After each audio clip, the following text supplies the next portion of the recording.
नमस्कार। देश की बात में शुरुआत उत्तर प्रदेश से, जहां देश में पहली महिला को फांसी देने की तैयारी हो रही है। एक लड़की ने इश्क में अपने प्रेमी के साथ मिलकर पूरे परिवार की हत्या कर दी। माँ, पिता, भाई, भौजाई और एक मासूम भी जिसका कोई कसूर नहीं था। अपराध जघन्य था। फांसी की सज़ा सुनाई गई। लड़की ने राष्ट्रपति से सज़ा की माफ़ी की अपील की, जो खारिज हो गई। लेकिन अब एक और मासूम है जो राष्ट्रपति से अपील कर रहा है। तो उत्तर प्रदेश के अमरोहा की जिस शबनम को फांसी होनी है, उसका बच्चा राष्ट्रपति से फांसी की सज़ा कम करने की अपील कर रहा है। शबनम बिन ब्याही गर्भवती थी। घर वाले नाराज़ हो गए थे तो उसने माँ बाप समेत 7 लोगों का कत्ल कर दिया था।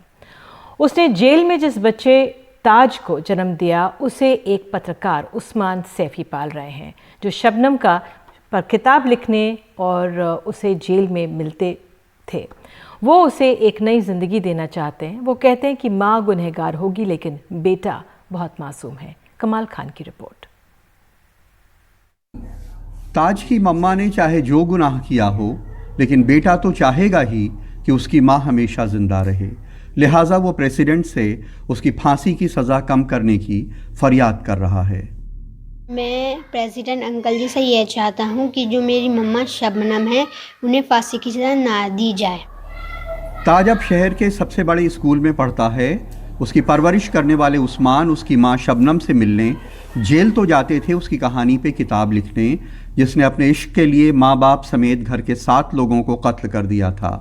लेकिन जेल में शबनम के बच्चे पे उस्मान को इतना प्यार आया कि उसे कानूनी तौर पे घर ले आए।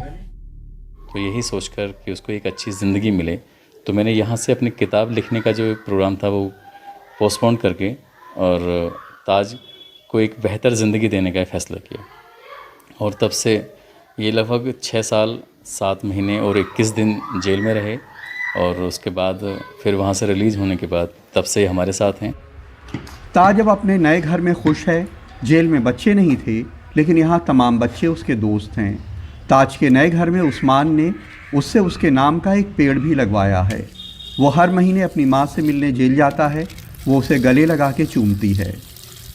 जब मैं जाता हूँ तो गले लगती हैं, फिर पूछती हैं बेटा कैसे हो और क्या कर रहे थे, स्कूल आपके कब खुल रहे हैं, पढ़ाई कैसी चल रही है, पापा मम्मी को परेशान तो नहीं करते, ये सब पूछती हैं।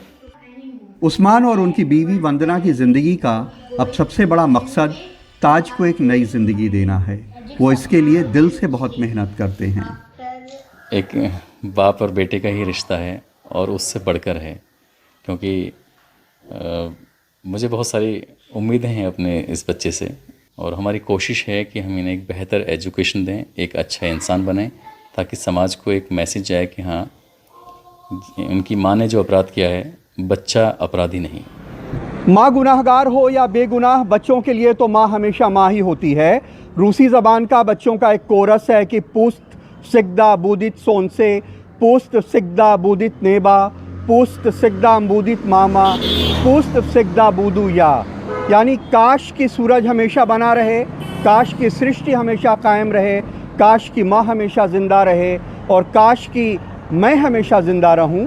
बच्चे खुद हमेशा ज़िंदा रहने की दुआ इसलिए करते हैं कि अगर वो ज़िंदा नहीं रहेंगे तो माँ के होने की खुशी कैसे महसूस करेंगे। बुलंदशहर में मनीष शर्मा और लखनऊ में कैमरामैन राजेश गुप्ता के साथ कमाल खान, एनडीटीवी इंडिया। और हमारे वरिष्ठ सहयोगी कमाल खान हमारे साथ मौजूद हैं। कमाल, एक माँ होने का रहना, माँ है वो एहसास ही बहुत होता है, बहुत काफ़ी होता है। आपकी रिपोर्ट में साफ झलका भी, लेकिन इस पूरे मामले को लेकर क्या चर्चा है वहाँ लोगों में? क्या इसकी बात हो रही है, इस मामले के जिक्र हो रहा है कि नहीं? देखिए, ये बात बहुत ज़्यादा चर्चा में है। बच्चे की अपील से बहुत सारे लोग द्रवित हैं। उन्हें लगता है उसकी शक्ल देख के बहुत तकलीफ़ में हैं। उन्हें लगता है कि एक बेगुनाह बच्चा जो है वो यतीम हो जाएगा। उसकी माँ मौत हो जाना, कोई नेचुरल डेथ हो जाना या कहीं अचानक हादसा हो जाना या कोई बहुत बीमार हो, पहले से पता हो, उसका इंतकाल हो जाए, वो एक अलग बात होती है। लेकिन आप सोचिए कि एक इतने छोटे बच्चे को ये पता है कि मेरी माँ को गले में फंदा लगा के मार दिया जाएगा, भले वो कानूनी तौर पे सज़ा देने के लिए हो रहा हो। तो बहुत सारे लोग बच्चे की तकलीफ़ से तकलीफ़ में हैं। लेकिन माँ ने जो किया है कि अपने पूरे परिवार को, जिस माँ ने पैदा किया, जिस बाप ने पैदा किया, 9 महीने कोख में रखा, उंगली पकड़ के चलना सिखाया, अल्फ़ाबेट शायद लिखना सिखाया होगा, सब कुछ किया उसकी ज़िंदगी के लिए। डबल एमए किया है लड़की ने, 2 बार 2 सब्जेक्ट से वो एमए है, इतनी पढ़ी लिखी है, बहुत बोल्ड थी, बहुत ज़्यादा लोग कहते हैं कि बहुत आत्मविश्वास था। लेकिन उसका नतीजा कहाँ गया कि उसने पूरे परिवार को पहले नशा दिया।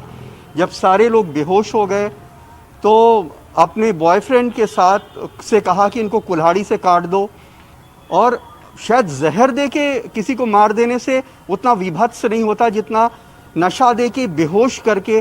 कैसे किसी लड़की के अंदर इतनी हिम्मत आई होगी कि वो पूरे परिवार को इस तरह से कुल्हाड़ी से काट काट के एक छोटे बच्चे को, 1 साल के बच्चे को, माँ को, बाप को मारे। तो ये इतना जघन्य अपराध है कि बहुत बड़े पैमाने पे जो रिएक्शन है, लोगों को ये लग रहा है कि इसको ज़रूर सज़ा होनी चाहिए। बहुत सारे लोग चाहते हैं कि फांसी होनी चाहिए। हालांकि एक डिबेट समाज में ये भी है, बहुत बड़े पैमाने पे लोग ऐसे भी अब सामने आ रहे हैं जिनको ये लगता है कि फांसी बहुत बर्बर है, बहुत बारबैरिक है, ये नहीं होना चाहिए। इंसान की जो सबसे बड़ी सज़ा है वो उम्र कैद की सज़ा होनी चाहिए। बिल्कुल। कमाल, आपने ये जानना चाहूँगी कि इस फांसी की तैयारी क्या वहाँ पर पूरी मुकम्मल हो गई है? देखिए, ऐसा है कि प्रेसिडेंट उसकी दया की अपील को खारिज कर चुके हैं, और मार्च में ये हो रहा था कि इसको फांसी दी जाएगी और कोर्ट से डेथ वारंट जारी होगा। उसके बाद मथुरा में फांसी दी जाएगी, क्योंकि मथुरा में ही महिलाओं को फांसी देने का इंतज़ाम है। लेकिन मार्च में लॉकडाउन हो गया तो वो पूरा साल इसी तरह गुजर गया। अब 28 जनवरी को फिर से जेल की तरफ से अदालत को लिखा गया है कि आप इसका डेथ वारंट जारी करें, ताकि इसकी जो सुप्रीम कोर्ट ने फांसी को बरकरार रखा और प्रेसिडेंट ने दया याचिका खारिज की। अब कोई ऑप्शन नहीं है, फांसी देना है ताकि इसको फांसी हो सके। तो अब इस बात का इंतज़ार है कि अदालत से उसका डेथ वारंट आए। मथुरा के जेल में उन्होंने सफाई वगैरह करा दी है। जो फांसी का फंदा है, जो रस्सी है, वो कहीं बक्सर में बनती है, कुछ ख़ास तरह की रस्सी है। एक पवन नाम के जल्लाद हैं जो मेरठ में रहते हैं, उनसे भी बातचीत हो गई है। वो एक बार जेल का मुआयना भी जा कर के, वो बल्कि 1 साल पहले ही कर चुके हैं, जब ये हुआ था लॉकडाउन के पहले कि उसको फांसी होगी। तो वहाँ जो कुछ कमियां थीं वो जेल के अफसरान को वो जाके बता भी चुके हैं। तो बस इंतज़ार इस बात का है कि कोर्ट से उसका डेथ वारंट जारी हो जाए, उसके बाद उनको फांसी होगी। जी कमाल, इस पूरी जानकारी के लिए आपका बहुत बहुत शुक्रिया। और अब उत्तर प्रदेश के बाद हम रुख करते हैं मध्य प्रदेश का, और यहाँ से जो खबर है अवैध खनन की, और ये बहुत बड़ा नासूर है इस राज्य के लिए। मध्य प्रदेश की शिवराज सरकार के अवैध खनन रोकने के दावों पर खुद सरकार के जो मंत्री हैं वो सवाल उठा रहे हैं। सूबे के कृषि मंत्री कमल पटेल ने जबलपुर संभाग के आयुक्त को चिट्ठी लिखी। इसमें लिखा कि नरसिंहपुर जिले में नर्मदा नदी में खनन रोकने के लिए कलेक्टर को निर्देश दिए गए, मगर कोई कार्रवाई नहीं हुई। अनुराग द्वारी की रिपोर्ट। मध्य प्रदेश के कृषि मंत्री कमल पटेल नर्मदा परिक्रमा पर निकले। कहते हैं उसी दौरान अवैध खनन का ये वीडियो उन्हें मिला।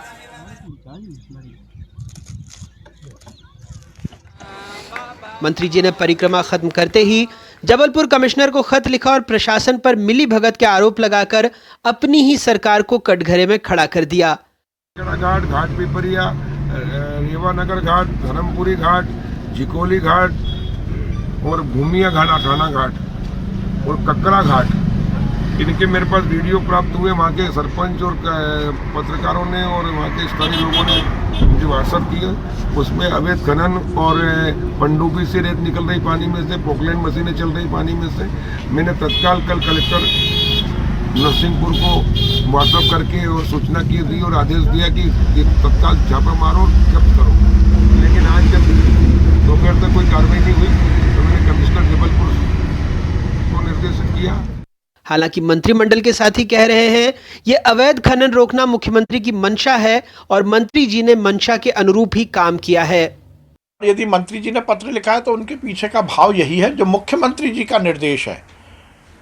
वही भाव है कि अवैध उत्खनन नहीं होना चाहिए और अवैध उत्खनन की रोकथाम होनी चाहिए।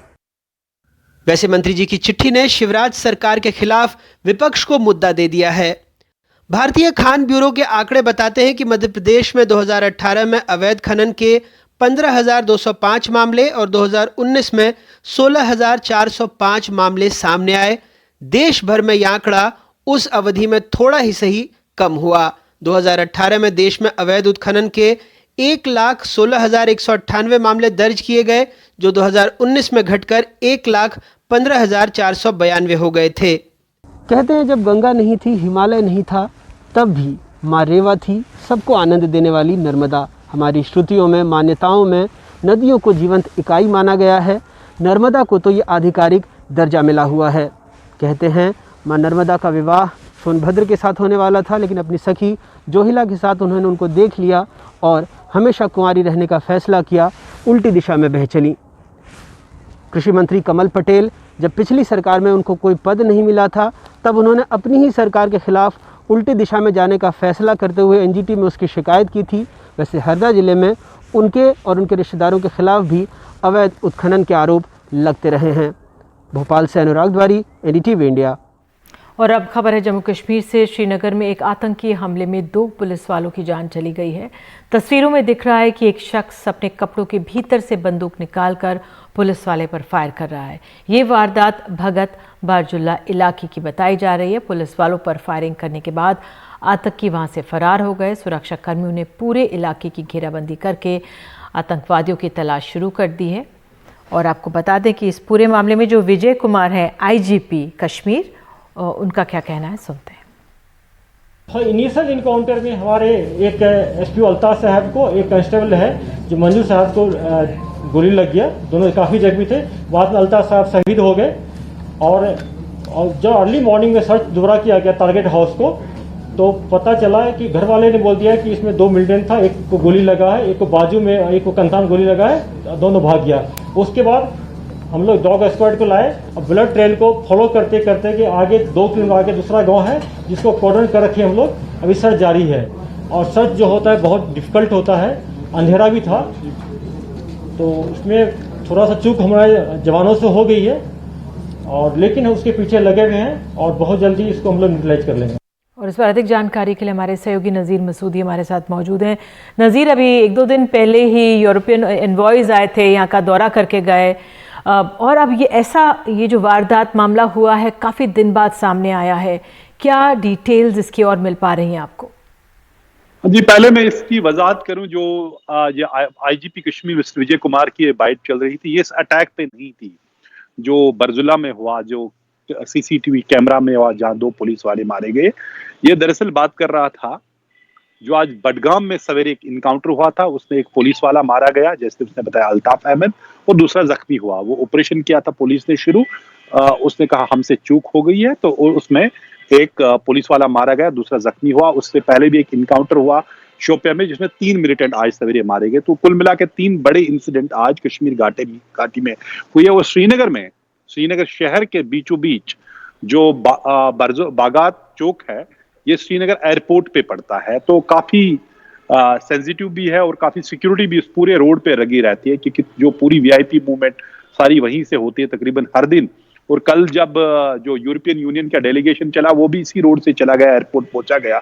तो आज इतना बड़ा अटैक हुआ, दिन दहाड़े एक मिलिटेंट फेरन में छुपा के AK-47 राइफल और फिर अंधाधुंध फायरिंग करता है 2 पुलिस वालों पे जो दुकान पे खड़े थे, पीछे से फायरिंग की और भाग गया। जाहिर सी बात है उसने कोई निकाब नहीं पहना था, तो वो उसकी शक्ल दिखाई गई और पुलिस का ये कहना है कि उन्होंने उसकी शिनाख्त की है। वो लश्कर तैयबा का एक मिलिटेंट है जिसका नाम शाकिर है, और उनका ये भी कहना है वो जल्द अज जल्द उसको न्यूट्रलाइज करेंगे या उसको मार डालेंगे या उसको गिरफ्तार कर सकेंगे।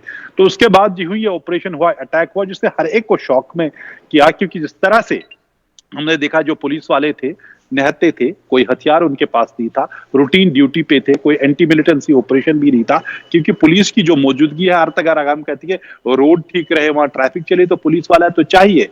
सड़क पे अमन रहे तो उस पर पुलिस वाला चाहे तो अगर उस पर भी इस तरह गोली चलाई जाएगी, दिन दहाड़ी मारा जाएगा, ये खुद ब खुद बताता है कि स्थिति कैसी खराब है। जबकि पुलिस का ये मानना है कि देखिए हमने इतने सालों में इतने ऑपरेशन किए, वो हर दिन मिलिटेंट मारने का दावा करने के बावजूद भी हमने देखा कि पिछले 1 साल में जो श्रीनगर शहर में जो मिलिटेंसी की जो सूरत हाल है काफी गंभीर है, क्योंकि कहीं एक अटैक हुए, कहीं एक पुलिस वाले और सुरक्षा फोर्सेस वाले मारे गए पिछले 1 साल में, कहीं एक इनकाउंटर भी हुआ, मिलिटेंट भी मारे गए। लेकिन ये जो इलाका है अपटाउन श्रीनगर, ये मिलिटेंसी से फ्री, बिल्कुल मिलिटेंसी से बिल्कुल मुक्त किया गया था कहीं 1 साल से, और वहां ऐसा अटैक होना एक बहुत बड़ा चैलेंज है सुरक्षा फोर्सेस के लिए भी और पुलिस के लिए भी। क्यों ऐसा हुआ? पुलिस का दावा है कि वो जल्द इस मिलिटेंट को न्यूट्रलाइज करेंगे, लेकिन जिस तरह से फायरिंग की गई, देखा कि कल ही यहाँ यूरोपियन यूनियन का डेलीगेशन था और उसी जिस रोड से वो चले वहीं से मिलिटेंट आया, फायरिंग की, 2 पुलिस वालों को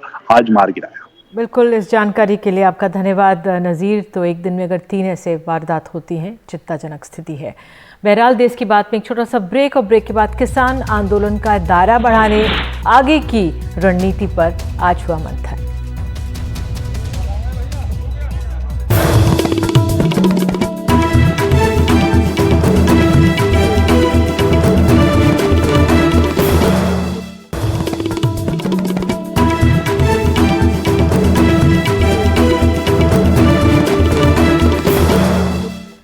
गाजीपुर बॉर्डर पर किसानों का आंदोलन चल रहा है, लेकिन फिलहाल रेल के चक्का जाम के बाद आगे इसका क्या जवाब है, आगे क्या करें, खुद राकेश टिकैत के पास नहीं है। इस बीच गाजीपुर बॉर्डर पर किसानों की संख्या बढ़ाने के लिए आज एक बैठक की गई है। कैसे किसानों की संख्या गाजीपुर में बढ़ाई जाए, बता रहे हैं रवीश रंजन शुक्ला। एक के बाद एक पंचायत करने के बाद शुक्रवार को राकेश टिकैत गाजीपुर बॉर्डर पहुंचे हैं। गाना तो गा लो। पहले युवा किसान नेता के जन्मदिन पर केक काटा, फिर किसानों की बैठक करने चले गए। जय जवान जय किसान, जय जवान जय किसान। बढ़ती गर्मी को देखते हुए अब गाजीपुर बॉर्डर पर फ्लाईओवर के नीचे मीडिया और किसान नेताओं के बैठने के लिए नया तंबू तैयार हो रहा है। यहाँ हुई बैठक में किसानों की संख्या को स्थिर रखने के लिए एक नई रणनीति बनाई जा रही है। इसके तहत सहारनपुर और मेरठ मंडल के जिला अध्यक्षों को 200 किसानों के साथ 10-10 दिन के लिए धरने पर बैठना पड़ेगा। कई दिन से लोग हैं, अब काम का समय है, वो अब जो है रिलीव होंगे, यहाँ से जाएंगे और अगले 10 दिन के लिए दूसरे जिले आएंगे। तो आज उनको बुलाया गया है। रोटेशन पे चलता रहेगा, सबका काम भी ना छूटे किसी का और आंदोलन भी चलता रहे। गाजीपुर बॉर्डर की संख्या है जिस पर तमाम सारे सवाल उठ रहे हैं कि लगातार इनकी संख्या घट रही है। हालांकि राकेश टिकैत ये कह रहे हैं कि चूंकि गन्ने की कटाई और बुआई चल रही है उसके चलते ये संख्या घटी है, और संख्या से उनका ये आंदोलन नहीं चल रहा है बल्कि एक विचार से चल रहा है और किसानों की परेशानी से चल रहा है। उधर बढ़ती गर्मी और खेती के लिए लौट रहे किसानों की वजह से गाजीपुर बॉर्डर में संख्या घट रही है। हालांकि अब राकेश टिकैत को समर्थन देने के लिए तेलंगाना में मलकागिरी के सांसद और बिहार आरजेडी के नेता भी गाजीपुर बॉर्डर पहुंच रहे हैं। मार्च में तेलंगाना में भी राकेश टिकैत की पंचायत कराने का इरादा है। हम लोग मार्च के पहले तारीख के बाद में मैं राकेश सिंह टिकैत जी को हमारा तेलंगाना में ले जाने वाले हैं। वहाँ पर भी पूरा किसानों को इकट्ठा करके जो दोबारा जो बजट सेशन चलने वाले मार्च 8 तारीख के बाद, जब वहाँ पर हम लोग ये मुद्दा उठाने वाले हैं हमारा तेलंगाना के तरफ से, हमारे तेलंगाना ओर से, इसलिए उससे पहले हम लोग तेलंगाना में एक अच्छा किसानों का रैली बनाएगा।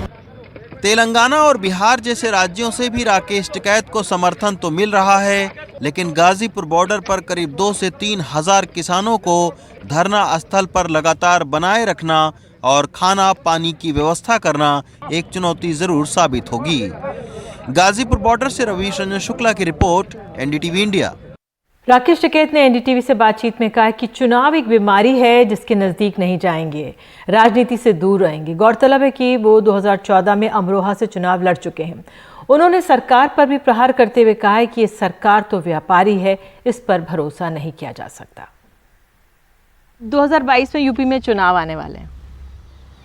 चुनाव से हमारा कोई मतलब नहीं है, चुनाव से कोई नहीं। टिकट मिल गया तो नहीं, टिकट का कुछ होता है, हमने तो छोड़ दिया, तो बीमारी है बहुत बड़ी, हमने छोड़ दी सब। हम उसके तो नज़दीक को भी नहीं जाएंगे।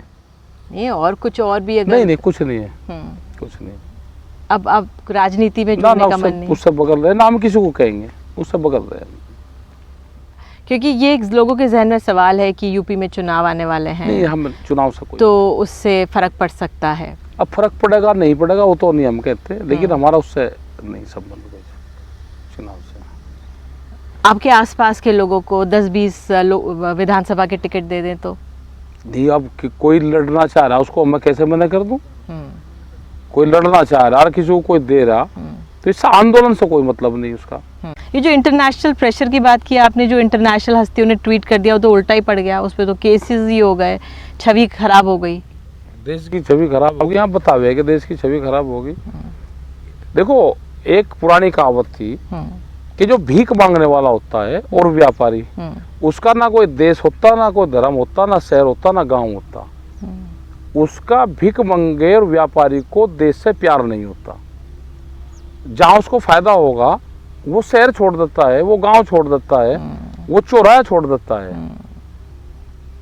तो इन पे कोई भरोसा नहीं करना चाहिए। ये तो व्यापारी हैं, इन पे कहीं का भरोसा करें।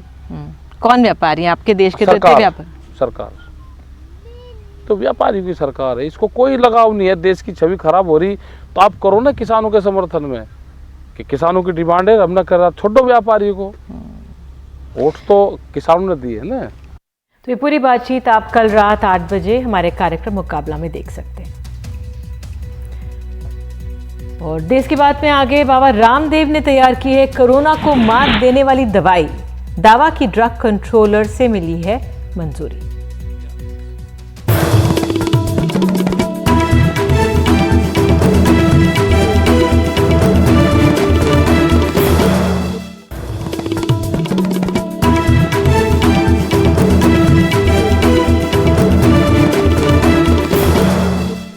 योग गुरु रामदेव ने आज 2 बड़े केंद्रीय मंत्रियों की मौजूदगी में दुनिया की पहली कोरोना की दवाई बनाने का दावा किया है। यही नहीं, रामदेव के मुताबिक ये दवाई भारत में ही नहीं बल्कि 158 देशों में एक्सपोर्ट की जा सकेगी, क्योंकि इसे drugs controller general of India की भी मंजूरी मिल गई है। बाबा रामदेव के इस दावे का मतलब बता रहे हैं हमारे सहयोगी शरद शर्मा। पूज्य स्वामी जी महाराज के साथ 2 बड़े केंद्रीय मंत्रियों नितिन गडकरी और डॉक्टर हर्षवर्धन की मौजूदगी में बाबा रामदेव ने दुनिया की पहली कोरोना की दवाई बनाने का दावा किया, क्योंकि अभी तक वैक्सीन आई है, दवाई नहीं। कोरोना का प्रिवेंशन, कोरोना का ट्रीटमेंट और कोरोना के आफ्टर इफेक्ट्स को, कोरोना के कॉम्प्लिकेशंस को भी डील करने के लिए एक साथ ही कोरोनिल काम करती है। ये सरकार ने पूरे साइंटिफिक जो रिसर्च है, एविडेंस है, जो इंटरनेशनल पैरामीटर्स हैं, उनके ऊपर हमने जब काम कर दिया तो देश और दुनिया ने मान लिया, भारत ने भी माना और WHO ने भी माना।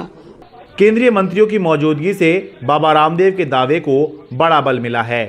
मैं उनके प्रति आभार भी व्यक्त करता हूं, धन्यवाद भी देता हूं, और इसी प्रकार का अनुसंधान कार्य जो इंटरनेशनल स्टैंडर्ड्स और रिसर्च के बराबरी का हो, ऐसा विश्वास व्यक्त करते हुए बाबा जी को अभिवादन करते हुए और बालकृष्णन जी का भी अभिनंदन, धन्यवाद। मॉडर्न तरीके से, साइंटिफिक तरीके से आयुर्वेद को अच्छी ढंग से पूरे दुनिया में पुनर्स्थापित करने की जो यज्ञ है, इसमें जितनी भी ज़्यादा से ज़्यादा आहुति डाली जाएगी वो भारत के लिए तो एक प्रकार से गर्व और गौरव का विषय होगा।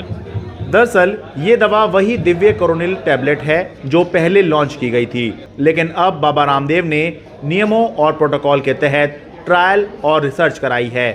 जून में 100 कोरोना मरीजों पर इसका ट्रायल हुआ। 50 को कोरोनिल के अलग अलग तत्व दिए गए, 50 को दवा नहीं बल्कि दवा जैसी चीज दी गई, जिसको प्लेसिबो कहते हैं। जिनको औषधि दी गई वो 7 दिन में पॉजिटिव से नेगेटिव हो गए। जिनको दवा नहीं दी गई उनमें से 60% ही 7 दिन में पॉजिटिव से नेगेटिव हुए। ये जो ट्रायल किया गया था ये जून के महीने में किया गया था, और सबसे अहम बात, ये लोग कौन थे?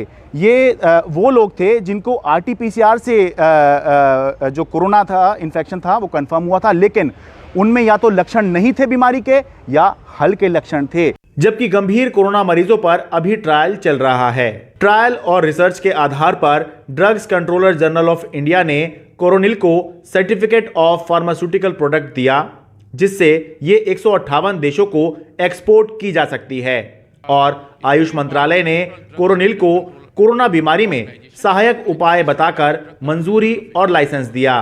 स्वास्थ्य को हमेशा एक सेवा मानकर, यानी बाबा रामदेव की जो कोरोनिल टैबलेट पहले इम्यूनिटी बूस्टर थी, अब वो तकनीकी रूप से भी कोरोना के इलाज में सहायक दवा मानी गई है।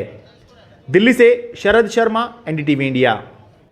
पेट्रोल की कीमतें देश की राजधानी दिल्ली में भी हर रोज़ बढ़ रही हैं। राजस्थान और मध्य प्रदेश में कई शहरों में पेट्रोल 100 रुपये के ऊपर पहुंच गया है, तो देश की राजधानी भी उसी राह पर है। आपको बता दें, आज दिल्ली में पेट्रोल 90 रुपये और डीजल 80 रुपये के पार पहुंच गया। सौरभ शुक्ला की रिपोर्ट। लगातार 11वें दिन पेट्रोल डीजल के दाम में इजाफा हुआ है। शुक्रवार को पेट्रोल 31 पैसे और डीजल 33 पैसे महंगा हुआ है। महंगाई की पिच पर पेट्रोल डीजल की जोड़ी का शानदार फॉर्म जारी है। राजस्थान में नाबाद शतक के साथ पेट्रोल जहां तेजी से बढ़ रहा है, तो वहीं मध्य प्रदेश में कई शहरों में पेट्रोल की कीमतें शतक लगा चुकी हैं। साल 2021 में पेट्रोल अब तक 6 रुपये 39 पैसे महंगा हो चुका है। आइए जानते हैं शुक्रवार को देश के कई शहरों में क्या है पेट्रोल के दाम। श्रीगंगानगर में 100 रुपये 82 पैसे, इंदौर में 98 रुपये 20 पैसे, मुंबई में 96 रुपये 62 पैसे, चेन्नई में 92.25 पैसे, पटना में 92.54 पैसे, दिल्ली में 90.19 पैसे पेट्रोल के दाम हैं। कोरोना के कारण लॉकडाउन से पहले ही मंदी की मार झेल रहा आम आदमी पेट्रोल की कीमतों से और परेशानी में आ गया है। समस्या बहुत है सर। अभी देखिए, मैं कार से चलता था, नहीं अफोर्ड कर पाया तब बाइक पे आ गया। भाई यही है, आदमी ये सोचता है कि भाई चल कोई ज़रूरी काम है तो स्कूटी पे गाड़ी में जाओ, नहीं तो भाई बस में जाओ। 23 दिनों में डीजल 6.72 पैसे प्रति लीटर महंगा हो चुका है। पिछले 10 महीनों में ही इसके दाम में करीब 17 रुपये 50 पैसे की बढ़ोतरी हो चुकी है। जो विपक्ष है, जो आम लोगों की बात उठा सकता है सड़कों पे, वो नदारद है। कहीं कोई बड़ा प्रदर्शन नहीं है, कोई बड़ा नेता विपक्ष का सड़कों पर नहीं है पेट्रोल डीजल की कीमतों के खिलाफ। पेट्रोल डीजल की कीमतों के खिलाफ ट्विटर पर चल रही हैं बातें, ट्वीट हो रहे हैं, लेकिन सड़क पर प्रदर्शन करते हुए विपक्ष के नेता नजर नहीं आ रहे। कोई बड़ा नेता अब तक सड़क पर प्रदर्शन करते हुए नजर नहीं आया। सहयोगी पवन कुमार के साथ सौरभ शुक्ला, एनडीटीवी इंडिया। और देश की बात में आगे, कैसे त्रासदी में और मुश्किल के दौर में बचाव में ड्रोन निभा रहे हैं एक बहुत बड़ी भूमिका।